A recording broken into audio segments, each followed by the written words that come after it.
Shri V K Sanoj, ഇപ്പോ മൂന്നാം വട്ടവും LDF എന്ന ആത്മവിശ്വാസം നിങ്ങൾക്ക് നൽകുന്നതാണോ ചേലക്കരയിലെയും പാലക്കാട്ടെയും തെരഞ്ഞെടുപ്പ് ഫലം?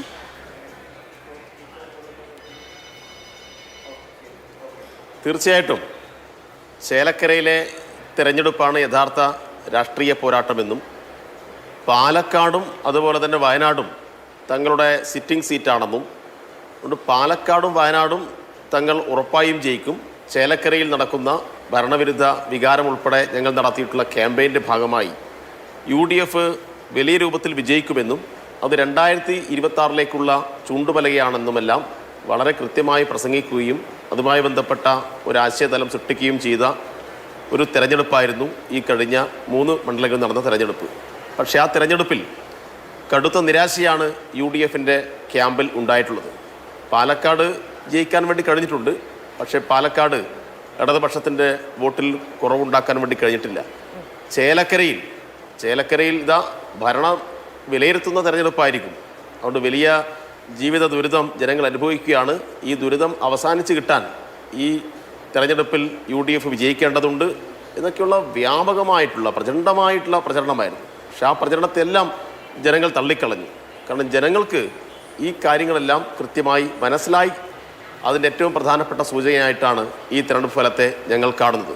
അതുകൊണ്ട് ജനങ്ങൾക്ക് മുന്നിൽ ഇടതുപക്ഷം മുന്നോട്ട് വെച്ച പ്രകടനപത്രികയിൽ പറയുന്ന കാര്യങ്ങളെല്ലാം ഒന്നൊന്നായി നടപ്പാക്കിക്കൊണ്ടിരിക്കുന്നു എന്ന് നമുക്ക് കാണാൻ വേണ്ടി കഴിയും. അതിനിടയിൽ ചില തടസ്സങ്ങൾ ഉണ്ടായിട്ടുണ്ട്. ആ തടസ്സങ്ങൾ പല രൂപത്തിലും പല വിധത്തിൽ ഇവിടെ മാധ്യമങ്ങൾ ഉൾപ്പെടെ പ്രചരിപ്പിച്ചതിൻ്റെ ഭാഗമായി ചില തെറ്റിദ്ധാരണയും കഴിഞ്ഞ ലോക്സഭാ തെരഞ്ഞെടുപ്പിൻ്റെ എല്ലാം ഘട്ടത്തിൽ ജനങ്ങൾക്കിടയിൽ ഉണ്ടായിരുന്നു. പക്ഷെ ആ തെറ്റിദ്ധാരണയെല്ലാം പതുക്കെ മായുന്നു എന്നാണ് നമുക്ക് കാണാൻ വേണ്ടി കഴിയുക.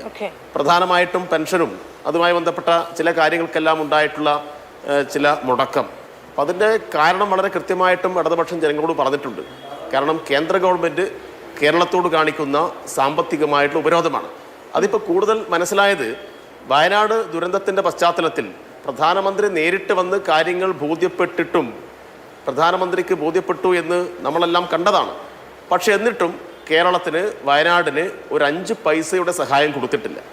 അപ്പോൾ കേരളത്തോട് കാണിച്ചു കൊണ്ടിരിക്കുന്ന അങ്ങേയറ്റത്തെ രാഷ്ട്രീയ പകപോക്കൽ, അതിൻ്റെ ഭാഗമായിട്ടാണ് കേരളത്തിൽ താൽക്കാലികമായി ഉണ്ടായിട്ടുള്ള ഈ പ്രതിസന്ധി എന്ന് ജീവിത അനുഭവത്തിൻ്റെ വെളിച്ചത്തിൽ കേരളത്തിലെ ജനങ്ങൾ മനസ്സിലാക്കി, ചേലക്കരയിലെ ജനങ്ങൾ മനസ്സിലാക്കി. ആ കാര്യങ്ങൾ കൂടുതൽ ജനങ്ങൾ ഇനിയും മനസ്സിലാക്കും. 2026 തീർച്ചയായിട്ടും ജനങ്ങൾ ഇതിനെല്ലാം എതിരായിട്ടുള്ള വിധിയെഴുത്തായി ആ തെരഞ്ഞെടുപ്പിനെ മാറ്റും എന്ന കാര്യത്തിൽ ഞങ്ങൾക്കൊരു സംശയവുമില്ല. ശരി, ഒറ്റ കാര്യം കൂടി ശ്രീ വി കെ സനോജ്, ഇപ്പോൾ നോക്കൂ, ശരിയാണ്, ശക്തമായ ഭരണവിരുദ്ധ വികാരം ഉണ്ടായിരുന്നു എങ്കിൽ സ്വാഭാവികമായും ചേലക്കര പോലെ ഒരു മണ്ഡലത്തിൽ നിങ്ങൾക്കെതിരായ ഒരു വിധിയെഴുത്തുണ്ടാവേണ്ടതാണ്. അതുണ്ടായില്ല എന്ന് പറയുന്നത് LDFന് നൽകുന്ന ആത്മവിശ്വാസം വലുതു തന്നെയാണ്. അവിടെ കോൺഗ്രസ് ചൂണ്ടിക്കാണിക്കുന്ന ഒരു കാര്യം, ഈ കാര്യം ഉന്നയിക്കുമ്പോൾ കോൺഗ്രസ് ചൂണ്ടിക്കാണിക്കുന്ന ഒരു കാര്യം എന്ന് പറയുന്നത് നിങ്ങളുടെ ഭൂരിപക്ഷം 3/1 കുറഞ്ഞിരിക്കുന്നു എന്നുള്ളതാണ്. നമുക്കറിയാവുന്നതാണ്. 2021 83,000 വോട്ടുകളാണ് അവിടെ. നിങ്ങൾക്ക് 54% വോട്ട് വിഹിതം അവിടെ ഉണ്ടായി. അതാണ് 64,000 വോട്ടായും 41% ചുരുങ്ങിയിരിക്കുന്നത്. അവിടെ വളർന്നത് ആരാണ്? BJPയുടെ വോട്ട് ശതമാനമാണ് കൂടിയിരിക്കുന്നത്. അപ്പം നിങ്ങളതിനൊരു രാഷ്ട്രീയ വിജയമായോ വമ്പിച്ച തിരഞ്ഞെടുപ്പ് വിജയമായോ കാണുന്നുണ്ടോ എന്നുള്ളതൊരു ചോദ്യം. അല്ല, അതിൻ്റെ കണക്കുകൾ പരിശോധിക്കുമ്പോൾ ഇപ്പോൾ 2011 UDFൻ്റെ വലിയ തരംഗമുണ്ടായ ഒരു തെരഞ്ഞെടുപ്പായിരുന്നു. പക്ഷേ ആ തെരഞ്ഞെടുപ്പിൽ രാധാകൃഷ്ണൻ സഖാവിന് ചേലക്കരയിൽ കിട്ടിയ ഭൂരിപക്ഷം എത്രയാണ്? നിങ്ങളത് പരിശോധിക്കൂ. അതിനുശേഷമാണ് 2016 ഇടതുപക്ഷത്തിൻ്റെ വലിയ തരംഗം ഉണ്ടായി. 1ാം പിണറായി ഗവൺമെൻറ് അധികാരത്തിൽ വന്ന 2016 അന്നവിടെ സ്ഥാനാർത്ഥിയായി ചേലക്കരയിൽ മത്സരിച്ചത് UR പ്രദീപായിരുന്നു. അന്ന് 2016 കിട്ടിയ വോട്ടിനേക്കാൾ കൂടുതൽ വോട്ട് 2024 UR പ്രദീപിന് കിട്ടിയിട്ടുണ്ട്. രാധാകൃഷ്ണൻ സഖാവിന് അവിടെ ചേലക്കരയിൽ മത്സരിക്കുമ്പോൾ എല്ലാ ഘട്ടത്തിലും നല്ലതുപോലെ വോട്ട് കിട്ടിയിട്ടുണ്ട്. അത് രാധാകൃഷ്ണൻ സഖാവിന് കിട്ടുന്ന വോട്ടാണ്. പക്ഷേ രാഷ്ട്രീയമായി നോക്കുമ്പോൾ 2016 ഏറ്റവും വലിയ തരംഗമുണ്ടായ ഘട്ടത്തിൽ ഇടതുപക്ഷത്തിന് കിട്ടിയ വോട്ടിനേക്കാൾ കൂടുതൽ വോട്ട് അന്നത്തെ സ്ഥാനാർത്ഥിയായിട്ടുള്ള പ്രദീപിന് ഇന്ന് പ്രദീപ് വീണ്ടും മത്സരിക്കുമ്പോൾ കിട്ടിയെന്നത് രാഷ്ട്രീയമായിട്ടുള്ള വിജയമല്ലെങ്കിൽ പിന്നെ എന്താണ്? അതുകൊണ്ട് ശക്തമായ ഭരണവിരുദ്ധ വികാരത്തിനെതിരായി UDF വമ്പിച്ച രീതിയിൽ വിജയിക്കുമെന്ന് 67,000 വോട്ടുകൾ സമാഹരിക്കാൻ കഴിഞ്ഞിട്ടുണ്ട് 2016 എന്നുള്ളതാണ് എന്റെ മുന്നിലുള്ള കണക്ക്. വ്യത്യാസമുണ്ടോ ശ്രീ വി കെ സനോജ്? അന്ന് 67,000 വോട്ടുകളുണ്ട്, 44%. ഞാൻ ആ കണക്കിലേക്ക് വരാം. അടുത്ത റൗണ്ടിൽ അതുമായി ബന്ധപ്പെട്ട കണക്ക് ഞാൻ പറയാം. എൻ്റെ കയ്യിൽ എടുത്തു വെച്ച കണക്കിപ്പോൾ ഇല്ല. ഏതായാലും 2016 കൂടുതൽ വോട്ട് 2024 UR പ്രദീപ് മത്സരിച്ചപ്പോൾ ഉണ്ടായി എന്നാണ് കാണാൻ വേണ്ടി കഴിയുക. അപ്പോൾ 2016 ശക്തമായ ഇടതുപക്ഷ തരംഗം തന്നെയാണ്. പക്ഷെ അന്ന് കിട്ടിയതിനേക്കാൾ കൂടുതൽ വോട്ട് കിട്ടിയെന്ന് പറഞ്ഞാൽ 2016 ഭരണം തുടങ്ങിയിട്ട് എത്ര വർഷമായി മാധു? 8 വർഷമായില്ലേ? 9ാമത്തെ വർഷത്തിലേക്ക് പോവുകയല്ലേ? അപ്പോൾ 2016 നല്ല നിലയിൽ ഇടത് തരംഗം ഉണ്ടായ ഘട്ടത്തിൽ കിട്ടിയതിനേക്കാൾ വോട്ട് കിട്ടിയെന്ന് പറഞ്ഞാൽ 2016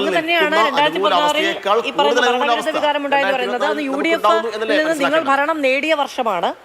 അതിനുശേഷം 2021 കെ രാധാകൃഷ്ണൻ നിങ്ങളുടെ രണ്ടാം സർക്കാർ അധികാരത്തിൽ വന്നപ്പോൾ കെ രാധാകൃഷ്ണൻ 83,000 വോട്ടായി അത് വർദ്ധിപ്പിക്കുന്നു. ലോക്സഭയിൽ ശരിയാണ്, വോട്ട് ശതമാനത്തിന്റെ പാറ്റേൺ വേറെയാണെന്ന് നിങ്ങൾ തന്നെ അംഗീകരിക്കുന്നതാണ്. 2024 അത് 64,000 വോട്ടായും 41% കുറയുന്നു എന്നുള്ളതാണ് UDF ചൂണ്ടിക്കാണിക്കുന്നത്. എത്ര വിശദീകരിക്കേണ്ടതില്ല, നിങ്ങൾ വിജയിച്ചു എന്നുള്ളത് വലിയ കാര്യം തന്നെയാണ്. ഒരു ഉപതെരഞ്ഞെടുപ്പിൽ 8 വർഷമായി തുടരുന്ന ഒരു സർക്കാരുമായി ബന്ധപ്പെട്ട ഒരു വിജയം തന്നെയാണ്. എന്റെ വാദം മധു അല്ലെ, എന്റെ വാദം 2016 ശക്തമായ ഇടത് അനുകൂല തരംഗമുണ്ടായ ഘട്ടത്തിൽ കിട്ടിയതിനേക്കാൾ വോട്ട് 8 വർഷത്തെ തുടർച്ചയായ ഭരണത്തിന് ശേഷം വർദ്ധിക്കുന്നു എന്ന് പറഞ്ഞാൽ ആ ഭരണത്തിനുള്ള അംഗീകാരമല്ലായിട്ട് എന്തായിട്ട് അതിനെ കാണേണ്ടത്? പിന്നെ ഞാൻ പറഞ്ഞത് രാധാകൃഷ്ണൻ സഖാവിന് കിട്ടുന്ന വോട്ട് വേറെയാണ്. അത് സ്വാഭാവികമായിട്ടും പ്രിയങ്ക ഗാന്ധി കിട്ടുന്ന വോട്ട് അവിടെ മത്സരിക്കുന്ന വേറെ ഏതെങ്കിലും കോൺഗ്രസ് നേതാവ് മത്സരിച്ചാൽ കിട്ടുമോ? രാഹുൽ ഗാന്ധിക്ക് കിട്ടുന്ന വോട്ട് അവിടെ വേറൊരാൾ മത്സരിച്ചാൽ കിട്ടില്ലല്ലോ. ഷാനവാസിന് എത്രയായിരുന്നു നേരത്തെ കിട്ടിയത്? അപ്പൊ അങ്ങനെല്ലാമുള്ള കാര്യം വേറെയുണ്ട്.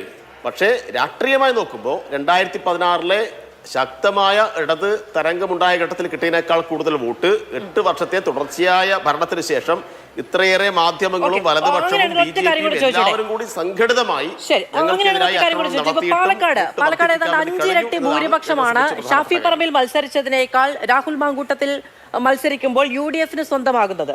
നിങ്ങൾക്ക് തുടർഭരണം നൽകിയ ഒരു സമയത്ത് പോലും, അതായത് ശക്തമായ ഇടതു തരംഗമുണ്ട് എന്ന് വിചാരിക്കുന്ന സമയത്ത് പ്രതിപക്ഷത്തെ ഒരു MLA തെരഞ്ഞെടുത്തെടുത്ത് ഉണ്ടായതിനേക്കാൾ 5 ഇരട്ടി. അപ്പോൾ ഇവിടെ ഭരണവിരുദ്ധ വികാരമില്ല എന്ന് നിങ്ങൾ പറയുമ്പോൾ അവിടെ അവർക്ക് UDF പ്രതിപക്ഷത്തിന് ലഭിക്കുന്ന മേന്മയെ നിങ്ങൾ എങ്ങനെയാണ് കാണുന്നത്? ഒരു കാര്യം ആലോചിക്കേണ്ടത്, 2016 2021 ഞങ്ങൾക്ക് ഭരണം കിട്ടി. ഇപ്പൊ 2021 ഭരണം കിട്ടിയ സമയത്ത് കേരളത്തിൽ 3 മണ്ഡലത്തിൽ മാത്രമാണ് ഞങ്ങൾ 3ാം സ്ഥാനത്തേക്ക് പോയത്. അതിലൊന്ന് കാസർഗോഡാണ്, 2 മഞ്ചേശ്വരമാണ്, 3 പാലക്കാടാണ്. പാലക്കാടും മഞ്ചേശ്വരവും കാസർഗോഡും ഞങ്ങൾക്ക് പിടിക്കാൻ പറ്റുന്ന വോട്ടിന് ഒരു പരിധിയുണ്ട്.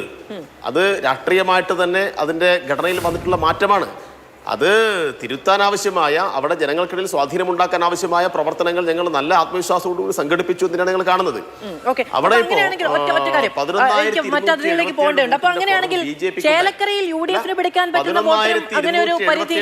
പാലക്കാട് നിങ്ങൾക്കുള്ള പരിമിതി ചേലക്കരയിൽ UDFനുമില്ലേ? നിങ്ങൾ 10-28 വർഷമായിട്ട് കയ്യിൽ വെച്ചിരിക്കുന്ന ഒരു മണ്ഡലമല്ലേ ചേലക്കരയിൽ? UDF 2ാം സ്ഥാനത്തായിരുന്നല്ലോ. മാത്രമല്ല രമ്യ ഹരിദാസ് അവിടെ മത്സരിച്ചപ്പോൾ കിട്ടിയ വോട്ടത്രയ ചേലക്കര മണ്ഡലത്തിൽ മാത്രം. രാധാകൃഷ്ണ സഖാവും രമ്യക്കും കിട്ടിയ വോട്ടിൽ എത്രയാണ് വ്യത്യാസം? അതിൽ കൂടുതൽ ഉണ്ടായല്ലോ. അല്ല, പാലക്കാട് മണ്ഡലത്തിന്റെ ഒരു പൊതുസ്വഭാവം കോൺഗ്രസിന് അനുകൂലമാണ് എന്ന് അങ്ങ് പറഞ്ഞതുകൊണ്ട് ഞാൻ ചോദിച്ചതാണ്. ചേലക്കര അങ്ങനെയാണെങ്കിൽ LDFന്റെ ഉറച്ച കോട്ടയല്ലേ? ഇപ്പൊ കണ്ണൂരിലെ പാർട്ടി കോട്ടകൾക്കപ്പുറത്ത് കേരളത്തിലെ 140 മണ്ഡലങ്ങളിൽ നിങ്ങൾക്ക് കണ്ണടച്ച് വിശ്വസിക്കാൻ കഴിയുന്ന മണ്ഡലം തന്നെയാണല്ലോ ചേലക്കര. പക്ഷേ ഇവിടെ ഒരു കാര്യം മനസ്സിലാക്കേണ്ടത്, കോൺഗ്രസ് നടത്തിയിട്ടുള്ള പ്രചരണമായിരുന്നു. കോൺഗ്രസിന്റെ ദേശീയ നേതാക്കൾ ഉൾപ്പെടെ വന്നിട്ട്, ദേശീയ സംഘടനാ ജനറൽ സെക്രട്ടറി ഉൾപ്പെടെ പറഞ്ഞത് 2026 ഏറ്റവും പ്രധാനപ്പെട്ട ഒരു ടെസ്റ്റ് ഡോസ് ആയിട്ട് ഇത് കാണും എന്നാണ്. 2026 UDF നേടാൻ വേണ്ടി പോകുന്ന രാഷ്ട്രീയ വിജയത്തിന്റെ ദിശാസൂചകയായിട്ടാണ് ഇത് മാറും എന്ന് പറഞ്ഞത്. അവിടെയാണ് കോൺഗ്രസിന് അടിതെറ്റിപ്പോയത്. കോൺഗ്രസ് ജനങ്ങളോട് പറഞ്ഞ കാര്യങ്ങൾ, മറ്റതികളിലേക്ക് ഒന്ന് പോയിട്ട് വരട്ടെ.